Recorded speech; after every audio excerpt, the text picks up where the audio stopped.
안녕하세요. 해드림 출판사 이소은입니다. 저는 요즘 감기가 심해 고생을 좀 하고 있습니다. 감기 걸리면 기운도 빼앗기고 신경도 예민해지죠. 여러분은 감기 없는 겨울 되시길 바라겠습니다. 엊그제 개그맨 박지선님에게 안타까운 일이 있었죠.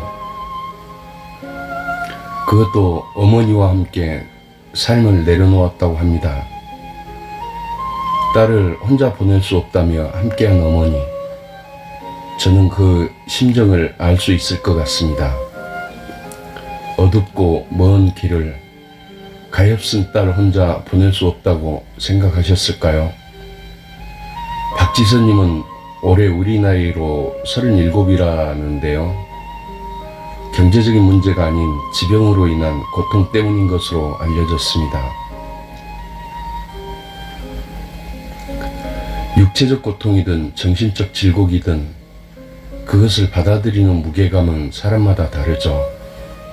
슬픔도 마찬가지고요. 어떤 이에게는 하찮은 것일지라도 어떤 이에게는 견딜 수 없을 만큼 혹은 죽을 만큼 힘들게 다가오기도 합니다. 우리에게는 하찮은 것이라는 글을 쓴 적 있습니다.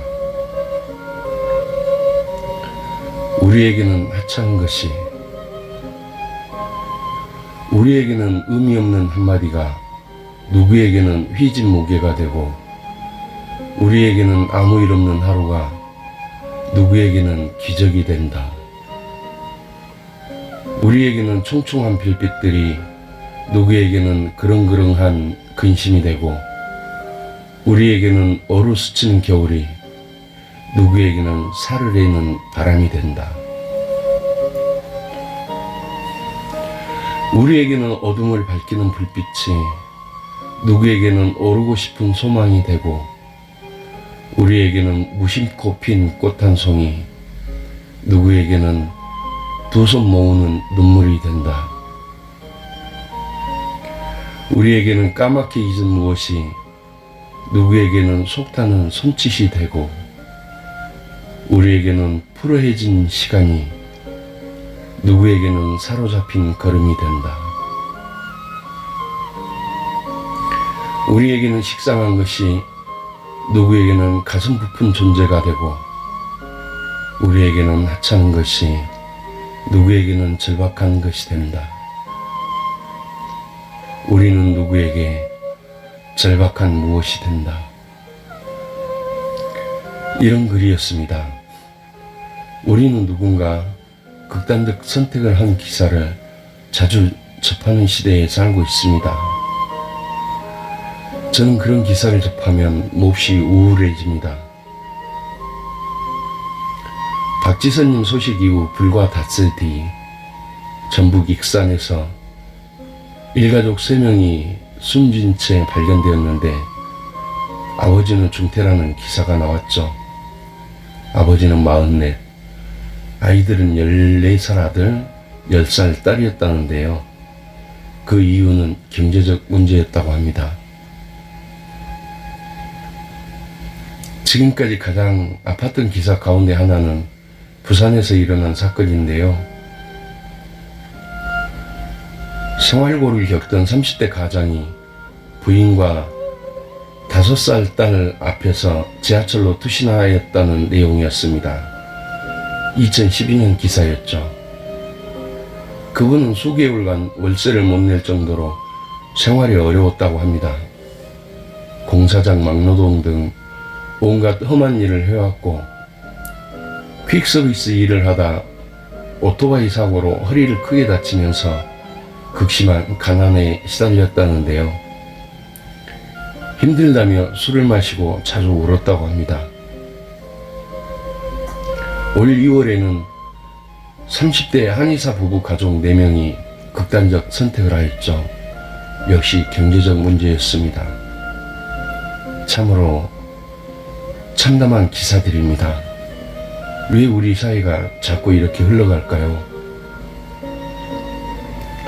한 가정의 경제적 문제는 이웃에게 잘 드러나지 않죠. 자존심 때문에 아무리 어려워도 다른 가족에게조차 손을 내밀기도 쉽지 않고요. 도움을 받을 만한 주변도 넓지 않았을 것입니다. 이런 분들 1억이면 일가족의 생명을 살릴 수 있지 않을까요? 하루에도 몇 억씩 쓰는 사람도 있고, 우리나라 어떤 기관장들은 한 달이면 활동비로 수십억 원을 쓴다고 하네요. 생활고를 비관해 일가족이 극단적 선택을 하였다는 소식이 비일비재해도 국가나 정치인들 누구도 이들을 위한 어떤 시스템을 만들어 보려고 노력하는 이들을 못 봤습니다. 일가족의 불행한 소식을 접할 때마다 어린 자녀들조차 희생되었다는 사실에 절망감이 느껴지곤 합니다. 가난 혹은 채무에서 오는 두려움, 가난이나 빚달려있는 아픔이 바로 그런 불행으로 이어지는 것이겠죠. 2012년 부산 지하철 사건 기사를 읽었을 때요, 저는 너무 안타까워 눈물이 쏟아졌습니다. 우리 사무실이 온수동 10평도 안 되는 원룸에 있을 때였죠. 직원들은 퇴근하고 저 혼자 사무실에 남아 기사를 읽다가 끝내 소리내어 울고 말았습니다. 저와 아무런 인연도 없는 사람인데 왜 그리 어깨를 들썩이며 울었는지 저도 모르겠습니다. 아마 그 시절 저도 몇 달째 사무실 월세도 못 낼 만큼 힘들어서 그랬는지도 모르겠습니다. 위에서 말한 가정들은 당시 제정신이 아니었겠죠. 정상적인 심리 상태라면 어찌 아내와 어린 자녀들에게 참혹한 모습을 보일 수 있겠습니까? 빚이나 가난은 사람을 치욕스럽게도 합니다. 아마 그들도 그런 치욕을 견디기 어려웠을 것입니다. 사람이 절박할 때는 세상 어떤 위로나 격려보다 당장 그에게 필요한 도움을 주는 게 힘이 되겠죠. 날마다 빚달련하느라 지쳐있는 이에게는 세상 어떤 격려나 위로도 공허할 뿐입니다.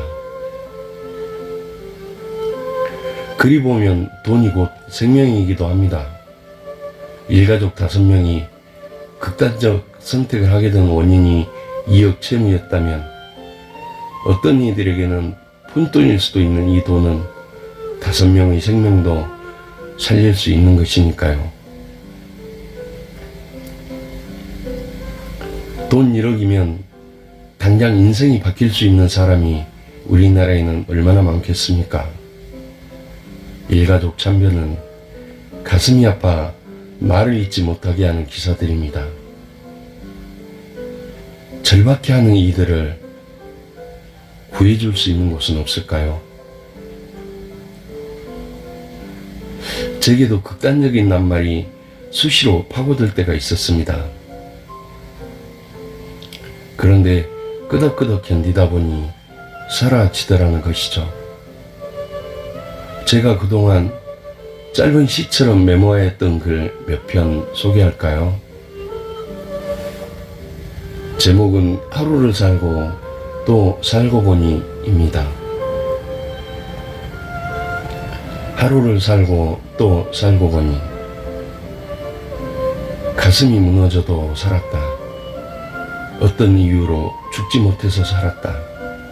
그렇게 하루를 살고 또 살고 보니 아무 일 없는 하루가 찾아왔다. 밤이면 내일 아침이 두려웠고 아침이면 도망가 있는 사람처럼 전화벨이 두려웠다.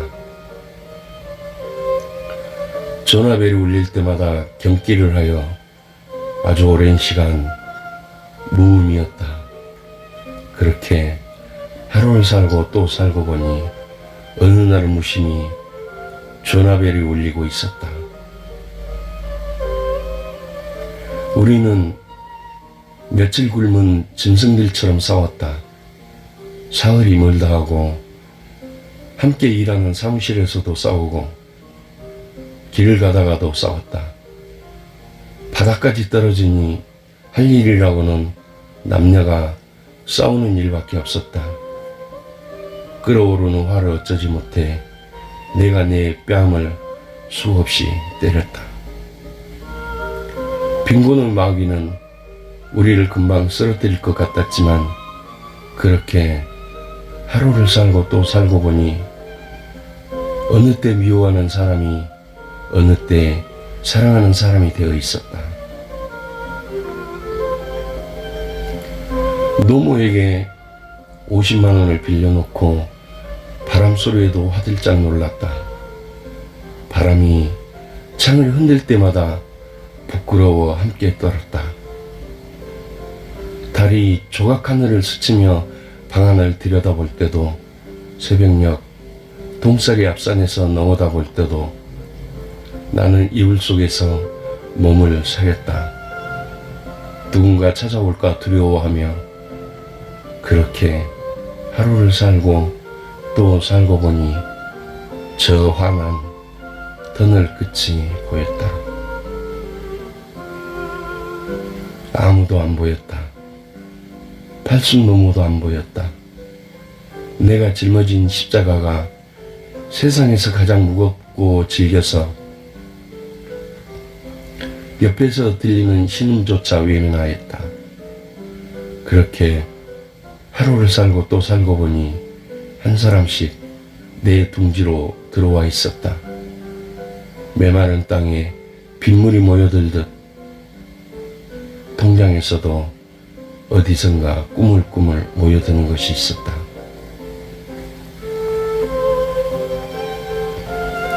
어떤 문제로든 지금 힘겨운 시간을 보내고 계신 분들 많을 겁니다.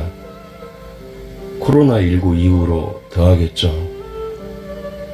어둡고 먼 길을 고통스럽게 선택하는 것보다 더는 버틸 수 없을 만큼 힘들지라도 끄덕끄덕 하루하루 넘기다 보면 떠오르는 아침 해를 무심히 바라볼 날이 있을 겁니다. 힘내시고요. 고맙습니다. 해드림 출판사 이수은이었습니다.